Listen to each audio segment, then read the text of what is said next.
Commissioner लसवेला division Saira अता ने अटक सीमेंट फैक्ट्री हब का दौरा किया, जहां सीनियर मैनेजर शाकिर हुसैन और सीनियर एडमिनिस्ट्रेटिव ऑफिसर कर्नल रज़ाउल्लाह ने फैक्ट्री की कारकर्दगी, पैदावारी सरगर्मियों और कारपोरेट सोशल रिस्पॉन्सिबिलिटी CSR के तहत जारी इक़दामात पर तफसीली ब्रीफिंग दी।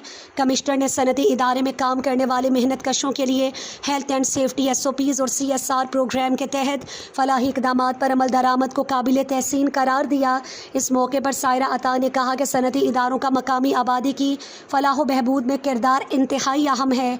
अटक सीमेंट फैक्ट्री की इंतज़ामिया ने CSR प्रोग्राम के तहत सेहत, तालीम और कम्युनिटी की बेहतरी के लिए अहम और मौसर इक़दामात उठाए हैं, जो काबिल तारीफ़ हैं। उन्होंने उम्मीद ज़ाहिर की कि अटक सीमेंट फैक्ट्री इंतज़ामिया आइंदा भी हब के आवाम की फलाह व बहबूद और इलाके में मुआशी सरगर्मियों के फ़रोग़ के लिए इक़दामात जारी रखेगी। कमिश्नर लसवेला डिवीज़न ने शजरकारी मुहिम के तहत फैक्ट्री के अहाते में पौधा भी लगाया और माहौलियाती बेहतरी के लिए मज़ीद इक़दामात की उम्मीद ज़ाहिर की।